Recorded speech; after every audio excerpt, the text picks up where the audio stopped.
Salmo 78, versão King James atualizada. Escuta meu ensino, ó povo meu, presta atenção às palavras da minha boca. Em parábolas abrirei a minha boca, proferirei enigmas do passado. O que ouvimos e aprendemos, o que os pais nos contaram, não ocultaremos aos filhos. Transmitiremos à geração vindoura as gloriosas realizações do Senhor, seu poder e as maravilhas dos seus feitos. Ele estabeleceu uma lei em Jacó, determinou um código de conduta em Israel. Ordenou a nossos pais que o ministrassem a nossos filhos, para que a geração seguinte o aprendesse, e os filhos que haviam de nascer, quando maduros, o transmitissem igualmente a seus filhos, para que depositassem em Deus sua confiança e não esquecessem dos feitos de Deus, mas guardassem seus mandamentos, a fim de não se tornarem como seus pais, geração indócil e rebelde, geração de coração inconstante, de espírito infiel a Deus. Se os filhos de Efraim, arqueiros armados, retrocederam no dia do combate, é porque, não guardando a aliança de Deus, recusaram seguir sua lei. Esqueceram-se dos seus atos e dos prodígios que lhes mostrara.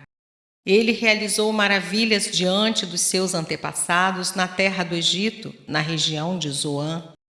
Dividiu o mar para que pudessem passar. Fez a água erguer-se como um muro. Durante o dia, guiava-os por meio de uma nuvem e a noite toda por um clarão de fogo. Fendeu as rochas no deserto e deu-lhes água em abundância, como a que flui das profundezas. Do rochedo fez jorrar torrentes, fez correr a água como rios.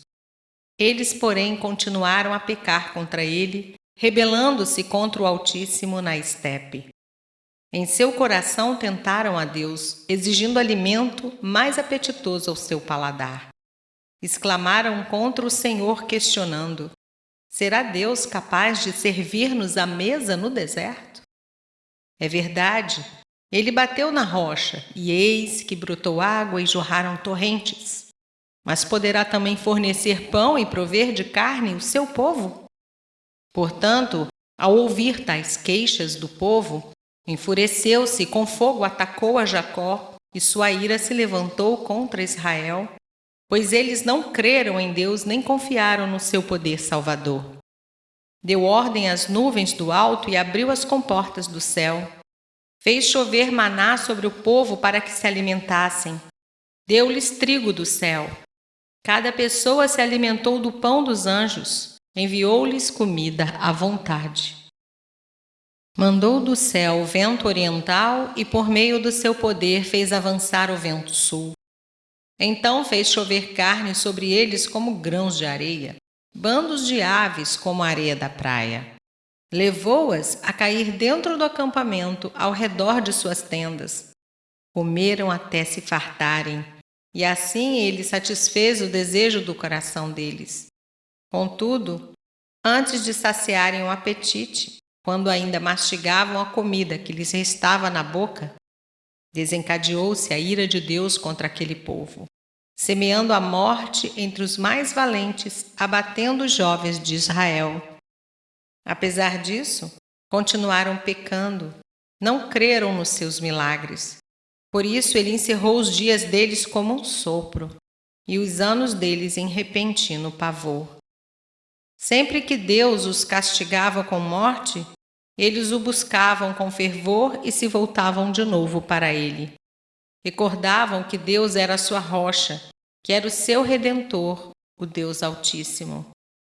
Com a boca tentavam enganá-lo, mentiam-lhe com a língua. De coração inconstante para com ele, não eram fiéis à sua aliança. Entretanto, porque era misericordioso, perdoava a culpa deles, a fim de que não fosse necessário que os destruísse. Muitas vezes reprimiu sua cólera santa e não acendeu todo o seu furor, recordando-se de que eram seres frágeis e meros mortais, brisas passageiras que não retornam. Quantas vezes se mostraram rebeldes contra ele no deserto, e o entristeceram na terra solitária. Quantas vezes puseram Deus à prova, irritaram profundamente o Santo de Israel. Não se lembravam da sua mão poderosa, do dia em que os redimiu do opressor, do dia em que revelou suas maravilhas no Egito, os seus milagres na região de Zoã, quando transformou os rios e os riachos dos egípcios em sangue, e eles não mais conseguiram beber das suas próprias águas, e mandou enxames de moscas que os molestaram e rãs que os devastaram. Quando entregou suas plantações às larvas, a produção da terra aos gafanhotos e destruiu as suas vinhas com a saraiva e as suas figueiras bravas com a geada. Quando entregou o gado deles ao granizo e os seus rebanhos aos raios, quando os atingiu com sua ira ardente, com furor, indignação e hostilidade, com muitos anjos destruidores. Abriu caminho para sua ira, não poupou da morte suas almas, mas entregou suas vidas à peste. Feriu todos os primogênitos do Egito, as primícias da virilidade, nas tendas de Cã. Fez partir seu povo como um rebanho e os conduziu como ovelhas pelo deserto. Guiou-os com segurança, sem temores, enquanto o mar cobria os inimigos. Fê-los entrar em seu domínio sagrado até a montanha que a sua destra conquistara. Diante deles expulsou nações e, por sorteio, repartindo o patrimônio, instalou em suas tendas as tribos de Israel. Eles, no entanto, puseram Deus à prova e foram rebeldes contra o Altíssimo. Não obedeceram às suas prescrições. Desertaram e, como seus pais, o atraiçoaram, envergando-se como um arco frouxo.